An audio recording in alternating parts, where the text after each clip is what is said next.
Thank you for listening to Prosperity Profiles Podcast, sponsored by Prosperity Profilers, LLC, helping you look prosperous, feel prosperous, and be prosperous. We hope you enjoyed our time together, and we'll visit again soon. You can learn more about Prosperity Profilers by going to hollyporter.com. Hello, and welcome everyone to another day at the podcast. I am here. I am down in Las Vegas recording this today with an awesome friend of mine, and she is going to join us, and she does publicity. So she's a publicist, and we haven't had anyone on the show before that has done that. So I'm super excited to have her join us and, just dig in a little bit with what this is all about. She also does publishing as I do. And so we've had lots of great connecting and calls and seeing how we can, JV and help other people. So we want to share a little bit of those nuggets with you today of her genius that's different than my genius, and put them together and let you walk away with some great information after the show. So with no further ado, I would like to welcome Andrea. And do you go by your full name, Andrea Adams Miller, or just Andrea Miller? The whole thing, all together. Yeah. She's got it all. Some people put that on their Facebook, and they put their maiden name so more people can find them. So my maiden name is actually Benavides. Oh gosh. Okay. Yeah. I kept my two married names because my first daughter was from my first marriage, and my other two daughters are from the second. And I didn't want to not be anybody's mother when they were in school. And I didn't want to lose my placement in the alphabet. Oh, for sure. Oh my gosh. Yeah. Okay. Like if I jumped to Miller, then I would have to be in the middle of things like commencements and stuff. And, if you're A, I actually, went from a B to an A, so I had to keep that status. That's funny. It's funny how names, we do things for names. My last name was McDonald, and I hated it. I had red hair, glasses, freckles, and four eyes. It was like, oh my gosh, talk about abuse as a child. Gee, and I can't wait to get married and get rid of that name. I just kept getting married and getting other names, and that wasn't the way to go either. So I got a good one now. Anyway. Good. So welcome, and super fun to have you on the show because you've got such a bubbly personality. I love that you wear red all the time. Tell us about that first. Well, all right. So being Andrea Adams Miller my whole life, I actually started business in a whole different industry. I started in law enforcement and then left law enforcement to study psychology and created a dating and intimacy business. And so that's what I focused on. And so a lot of people don't know that I have this huge plethora of knowledge that goes from criminal justice to health and pelvic floor health as a specialty because of the people with their sexuality disorders and dysfunctions and so forth, and how to have better sex and intimacy. And it was because of that that I got a lot of attention for myself doing publicity. And so with the publicity, I was going to more conferences. So I was on CNN, and I shared the stage with people like Anthony Hopkins and Gene Simmons, and got to Brian Tracy and Kevin Harrington and all these Les Brown, all these really crazy, awesome people. Jason Alexander even. And it was because of my intimacy business that I was a keynote speaker and did private consulting. And I still own that practice. But it was very funny. I started doing publicity fast internet. So, baud rate was taking too much time to look anything up. So I would go to the library and do research on publicity. And I got myself on all of these different, television shows and radio shows, and was in Time magazine and all this crazy fun stuff. And it's so funny because at the time, I didn't know that publicity was hard. I've since been told that it's really, really hard, but I didn't know it was hard because no one told me. And so I played it like it was easy. And for me, it ended up being easy because I got on all these things. And I was going to more conferences, and I was learning how to do more marketing and more publicity. And the people beside me were like, wait a minute, you're doing publicity and you have more accolades, so to speak, than the person on stage. Maybe you should help me. And I'm like, okay. And so then the red carpet connection was born. And that was because a friend of mine, he said, gosh, Andrea, you're so gregarious. You love people so much. You do so much for them. You're such an overgiver. You really give people a red carpet treatment and being their friend and working with them and loving on them. So the red carpet connection was born. And through that, I was also told, I'm talking a lot. Is that okay that I go on with the story? Talk a lot. Okay, This is cool. our show. All right. Well, I've always, I used to be told and consider it a criticism that I talk too much. And now I'm like, I kind of feel like saying, well, screw you people. I get paid to talk too much. So whatever. Well, they call it a talk show for a reason. Exactly. So I was told that I was too heavy to wear bright colors because I used to wear multiple bright colors, and they said I was too fat and I should wear, that was the words, you're too fat, you should wear black. So then I was wearing as my trademark all black with red shoes, and when I spoke on stage. And then when I became the red carpet connection, it dawned on me, gosh, it would be really fun to wear red because I'm the red carpet connection.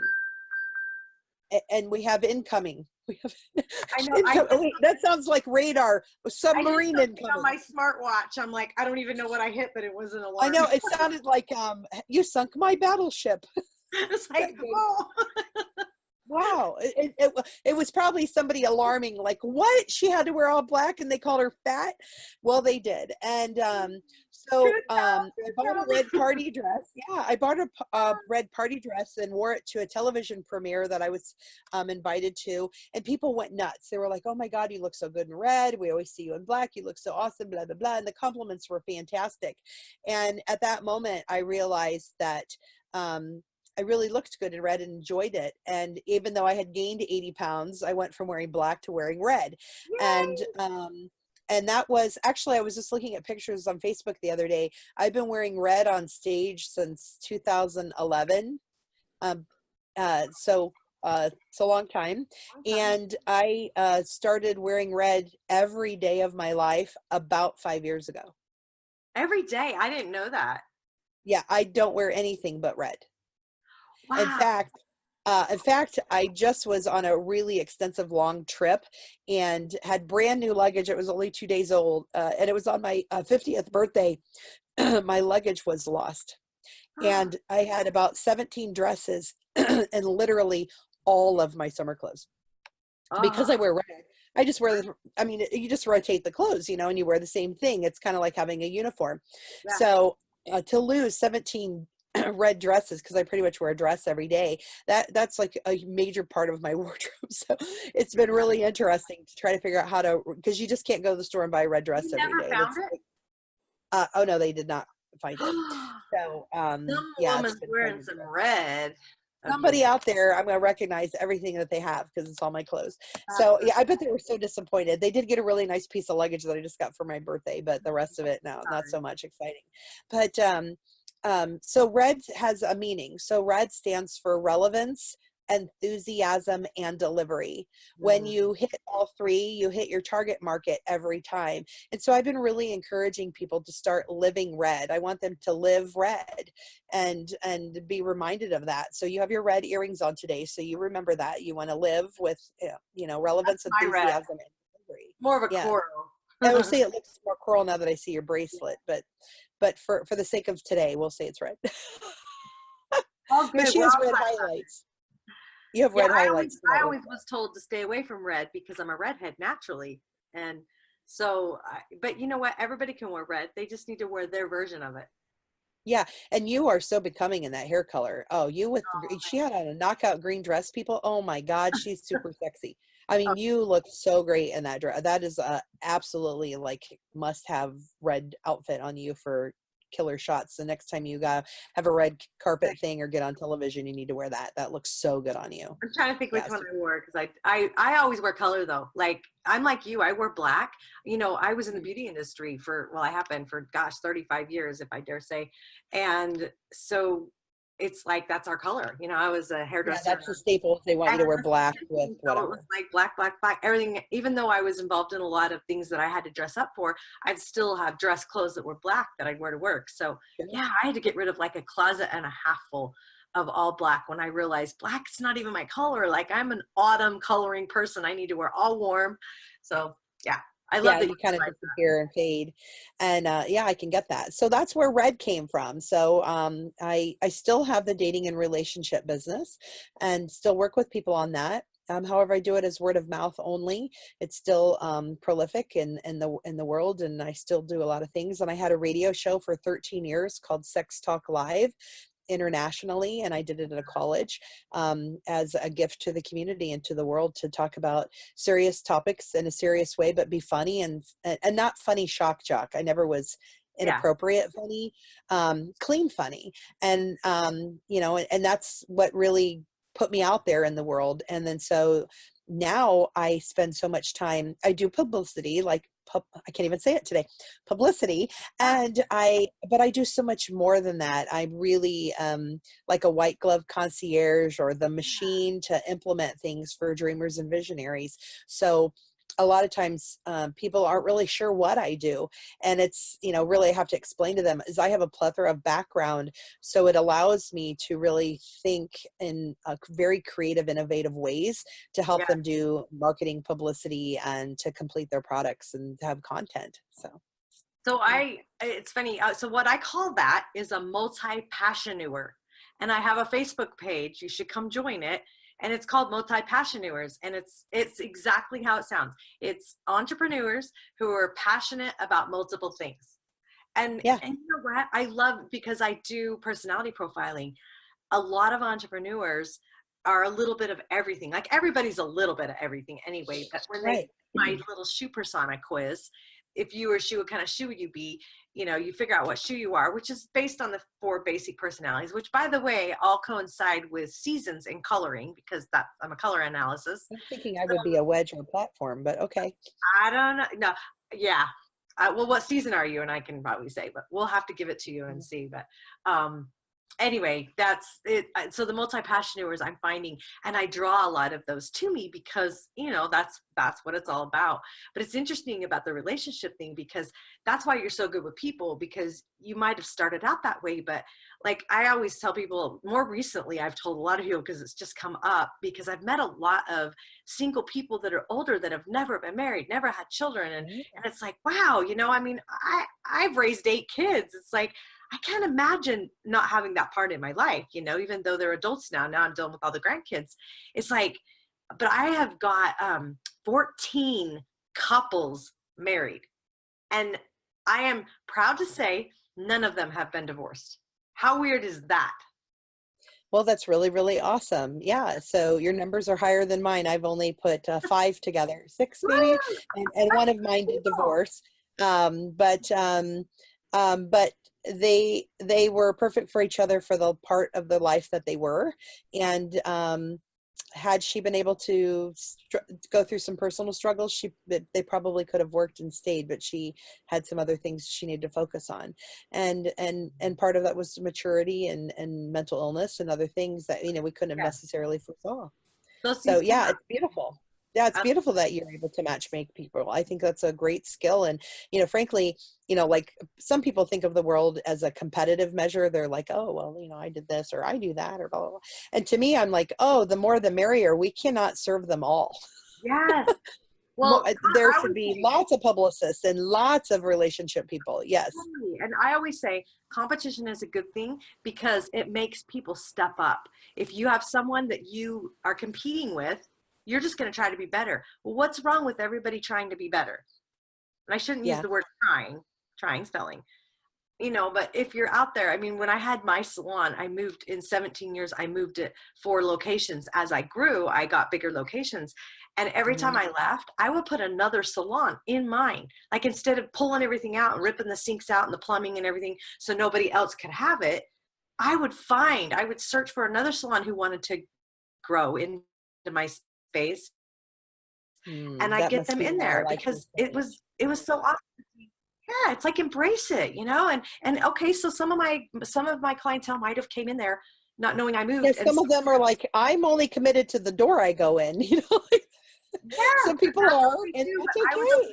I'm okay with that. It was like, you know what? If I served you and I gave you what you needed, then I want you to come with me. Like the loyalty, that is one of my heart virtues, is kindness and loyalty, those two. So, you know, if you're going to mess with my Wow. friend, you're messing We with are very much alike. So on my 49th birthday, we were in Florida, and one of my business partners who was with me and a whole bunch of business friends, my business partner, one of them was asked, let's do a relationship, or I mean, a compliment bombardment about Andrea. And this person like hesitated. And it was actually really awkward. I was like, you can't think of one, or there are so many, you can't think of which one, you know. I'm like, we'll just go with that one. And he finally said, well, she's loyal to a fault. Wow. And I take that as a compliment, Absolutely. because I don't quit anything or quit on anybody. Yeah. I don't. I stay and I push it through, and I am there for people because I believe in the positivity of what can happen and where people can be and what they can do. And they can't always do it. But it's them that chooses to pull out or to stop. It's not me. Yeah. Because Right. I just don't quit. I mean, I'm just determined that it will happen, and that I will allow things to be, and they do. So I love that. Well, I love that about you. That's awesome. Well, okay, so let's talk about like JVs and things. So when you go to events, let's talk about the red carpet. So you go to events, let's talk about that part. We met each other in person for the first time at the Think and Grow Rich World Tour in Anaheim, California. And like you had this beautiful, was that your red carpet? Do you bring that? no, that was somebody else's. No, I didn't set up that red carpet. That was set up by somebody else. I just, and that's one of the things. A lot of people think that I set up red carpets. Now I can, and I have, but I usually, I'm just on them. It's usually that, that's just kind of where I show up. People see me there. I usually have a camera in hand, because as a publicist, my whole life, I never knew if I would be able to get the shot, or the photographer would be and I mean like somebody else get the shot of me with whoever I needed. So Right. I always had a camera with me so that I could get the shot. And I had the kind of camera so I could do a selfie with a regular camera from, you know, way back in the 90s. And so I was doing selfies way back then.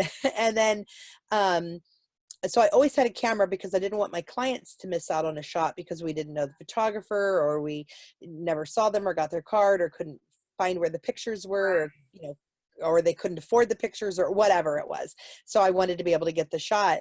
And since then I've partnered with some photographers and helped them, but I'm getting hired on my own now to be doing event photography for other people, as well as doing everything else, which is really ironically funny. So sometimes I'm hired in to not only be the speaker and to vend a table, because I have the publishing company and so forth, but they also want me to be the photographer. And so and do red carpet interviews. So I'm like, you know, but I actually love that, and it's okay. Oh, it's awesome. I love that. So you do such a variety, because we've had this conversation, you know, off the air, you know, of different kinds of ways you work with people. So who would you say your ideal clients are? So my perfect client in the past has been, it's usually a man. And he's usually, well, I won't say that necessarily the age that he is, because his age has increased with my age. Right. So it's usually somebody who's between 10 to 30 years older than me, who's financially independent, who is flirtatious and fun and charismatic, who's, did I say independently, financially comfortable, who is also, loves women and believes in women and can trust women, doesn't have that less than or holier than thou or anything like that. And they allow me to do my thing. So they'll tell me what they're looking for, and then let me do my magic and kind of let me run things on my own and be very independent for them. And I'm just like told, here, do it. And then I'm allowed to do what I see fit with little little, well, I mean, not even guidance per se, like they just trust me that they know that I'm going to do the right thing and that I'm going to do it. And so they don't read my press releases that I write. If I edit a book, they're like, she's got it. They don't even reread it. They don't make sure that anything sound better than they will. they trust me, Yeah. and they know that I'm extremely loyal, that I try to know them very, very well. Those are my favorite people to work with, and they're easygoing. They're not, they're laid back about things. They're usually people who've been high powered, and they don't have to be high powered with me.